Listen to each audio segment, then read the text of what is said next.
Welcome class 8 in our today's SST class. Students, as you all know, in our last class we have started geography chapter 3rd, and the name of the chapter is mineral and power resources.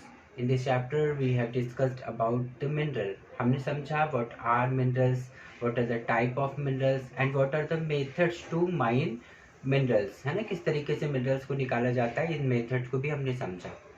In our today's class we will discuss about the distribution of minerals. किस तरीके से minerals distributed है पूरे world में, आज हम ये समझने की कोशिश करेंगे. Okay, so let's start.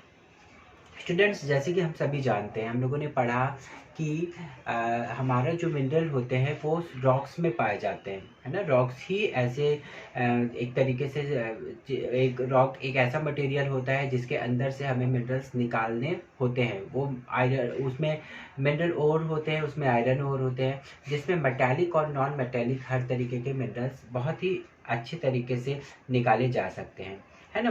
तो ये सब कुछ रॉक्स से निकलते हैं और हम सब ने समझा कि बहुत सारे फैक्टर्स इस चीज़ के लिए रिस्पॉन्सिबल है कि हमारे पूरे वर्ल्ड के अंदर, या सिर्फ अगर हम इंडिया को भी देखते हैं तो हर पार्ट के अंदर, हर रीजन के अंदर अलग अलग तरह के रॉक्स पाए जाते हैं. ठीक है, इसका मतलब है कि हर तरीके के रॉक्स के अंदर अलग अलग कंपोजिशंस होते हैं, अलग अलग एलिमेंट्स के. यानी हर तरीके के रॉक्स के अंदर हर तरीके के मेटल्स नहीं मिलते हैं, है ना. मेटल्स या मिनरल्स, जो कि मिनरल्स यानी नॉन मेटेलिक या मेटालिक मिनरल्स कुछ भी सभी तरह के रॉक्स में नहीं मिलते होंगे ना, क्योंकि सभी की फॉर्मेशन अलग अलग तरह से होती है. सबके अंदर जो भी एलिमेंट्स हैं उनका कंपोजिशन अलग अलग है. कुछ में कुछ चीज़ें हैं, कुछ एलिमेंट्स जो बहुत अधिक अमाउंट में प्रेजेंट हैं और कुछ में बिल्कुल प्रेजेंट नहीं होती हैं, है ना. तो इस तरीके से हम कह सकते हैं कि क्योंकि अलग अलग तरीके के रॉक्स हमारे पूरे वर्ल्ड में, इंडिया के अंदर भी पाए जाते हैं, इसलिए जो मिनरल्स के डिस्ट्रीब्यूशन की अगर हम बात करते हैं तो वो भी सभी जगहों पर इक्वली या एक जैसे मिनरल्स अवेलेबल नहीं हो सकते, उन रॉक्स में प्रेजेंट नहीं हो सकते, है ना. तो समझते हैं कि कौन कौन से वो रॉक्स हैं जिनमें किन कुछ स्पेसिफिक टाइप के यानी वो वैल्यूएबल मिनरल्स पाए जाते हैं. ठीक है, तो लेट्स स्टार्ट. जैसे कि हम सभी लोगों को पता है कि क्लास 7th में भी हम लोगों ने पढ़ा है कि there are 3 types of rocks. 3 तरीके के रॉक्स हमारे पास होते हैं: igneous rocks, metamorphic rocks and sedimentary rocks, है ना. 3 तरीके के रॉक्स होते हैं, जिनमें से अगर हम बात करते हैं इग्नियस रॉक्स और मेटामॉर्फिक रॉक्स की, तो हमारे पास जो मेटालिक मिनरल्स होते हैं वो इग्नियस रॉक्स और मेटामॉर्फिक रॉक्स से ही पाए जाते हैं. सेडिमेंट्री से हमारे पास नॉन मेटालिक मिनरल्स ही मिलते हैं. ठीक है, तो अगर हम बात करते हैं इग्नियस रॉक्स की, तो इग्नियस रॉक्स के अंदर मेटालिक मिनरल पाए जाते हैं. और अगर हम बात करें कि कौन कौन से मेटालिक मिनरल्स पाए जाते हैं, तो आयरन ओर, जो कि स्पेशली कहाँ पाया जाता है, नॉर्थ स्वीडन के अंदर पाया जाता है. कॉपर एंड निकल, जो कि ओंटारियो कनाडा में पाया जाता है.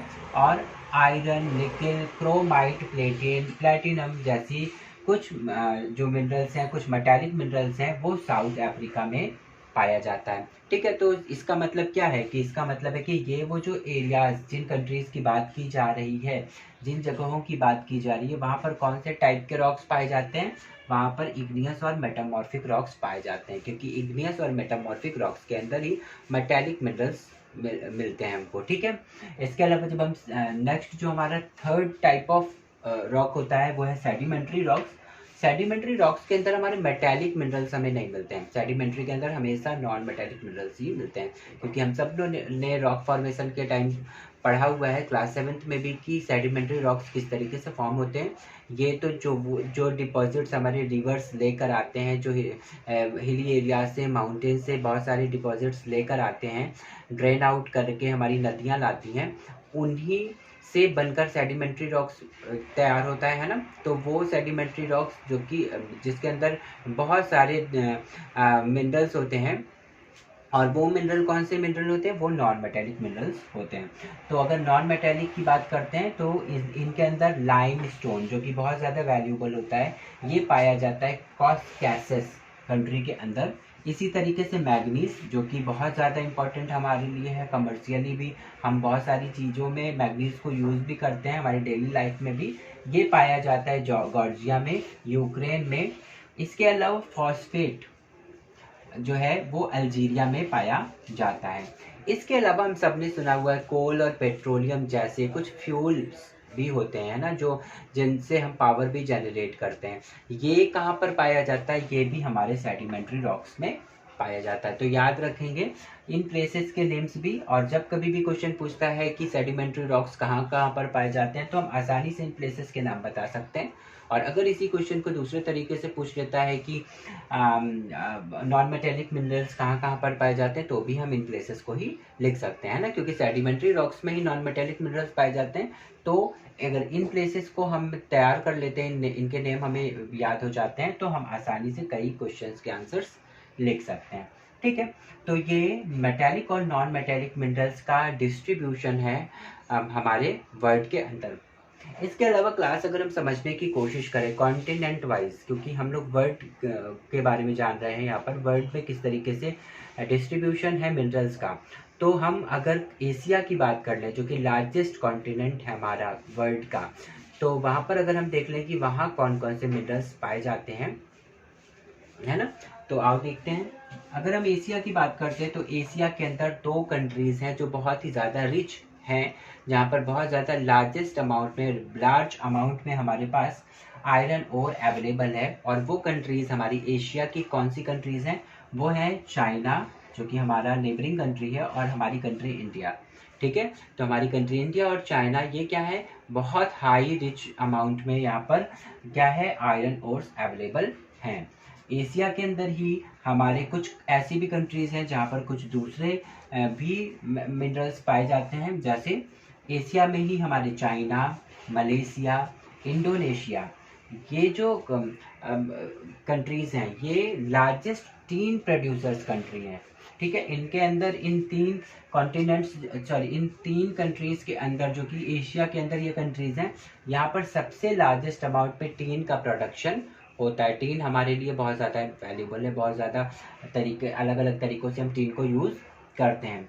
इनके अलावा कुछ और स्पेसिफिक टाइप के जो मिनरल्स हैं वो हमारे एशिया के अंदर कुछ दूसरी कंट्रीज़ में जहाँ पाए जाते हैं, वो है चाइना, लीड, एंटीमनी और टंगस्टन। टंगस्टन को बल्ब बनाने में भी यूज़ किया जाता है। ठीक है, तो ये कहाँ पर पाया जा रहा है? चाइना के अंदर लीड और एंटीमनी, टंगस्टन, ये कहाँ पाया जा रहा है? ये चाइना के अंदर भी पाया जा रहा है। तो ये भी बहुत अच्छी बात है यहाँ पर। इसके अलावा बहुत सारी दूसरी भी टाइप के मिनरल्स हमारे एशिया के अंदर पाए जाते हैं, जिनमें से मैग्नीज, बॉक्साइट, निकल, जिंक और कॉपर हैं, जो कि बहुत ज़्यादा अमाउंट में मिल रहे हैं। तो अगर हम एशिया की बात करते हैं तो एशिया में हर तरह के मेटालिक और नॉन मेटालिक दोनों ही तरीके के मिनरल्स अच्छे खासे अमाउंट में अवेलेबल हैं। और किसी भी कंट्री के लिए, किसी भी कॉन्टिनेंट के लिए के कमर्शियल ग्रोथ के लिए, इकोनॉमिकल ग्रोथ के लिए वहाँ पर ऐसे रिसोर्सेज का होना बहुत ज़्यादा ज़रूरी होता है। और हम यहाँ पर अगर हम देखते हैं तो ज़्यादातर जो चीज़ें हैं वो हमारे चाइना में अवेलेबल है। चाइना में हमारे आयरन ओर भी बहुत ज़्यादा है, चाइना में हमारा टिन भी बहुत अच्छा है, चाइना में लीड, एंटीमोनी और टंगस्टन भी बहुत ज़्यादा है ना। तो इसीलिए हम कह सकते हैं, जिसे हम समझते हैं, हम सबको पता है कि चाइना बहुत ही इकोनॉमिकली बहुत ज़्यादा स्ट्रांग है, बहुत ज़्यादा रिच है, हमारी कंट्री इंडिया से भी बहुत ज़्यादा रिच है ना। तो शायद इसीलिए, क्योंकि यहाँ पर इतने ज़्यादा अमाउंट में मिनरल रिसोर्सेज अवेलेबल हैं। ठीक है, इसके बाद अगर हम सेकंड कॉन्टिनेंट की बात करें जो है यूरोप, तो हम देखते हैं कि यूरोप में कौन कौन से मिनरल्स पाए जाते हैं। यूरोप जो है हमारा, वो लीडिंग आयरन और प्रोडक्शन यहाँ पर होता है यूरोप के अंदर। ठीक है, आयरन और बहुत ज़्यादा अमाउंट में यहाँ पर मिल रहा है हमारे यूरोप के अंदर। इनके अलावा जो है रसिया, जो कि यूरोप की कंट्री है, रसिया में, यूक्रेन में, स्वीडन में, फ्रांस में भी बहुत ज़्यादा हाई अमाउंट में आयरन और अवेलेबल है। ठीक है, जिसमें बहुत सारी चीज़ें हैं, बहुत अलग अलग तरीक़ों से हम इसको यूज़ करते हैं और अपनी कंट्री का इकोनॉमिकल ग्रोथ करते हैं। इनके अलावा यूरोप के अंदर और कौन कौन से मिनरल्स हैं जो अवेलेबल हैं, वो हैं copper, lead, tin, zinc, manganese, निकल।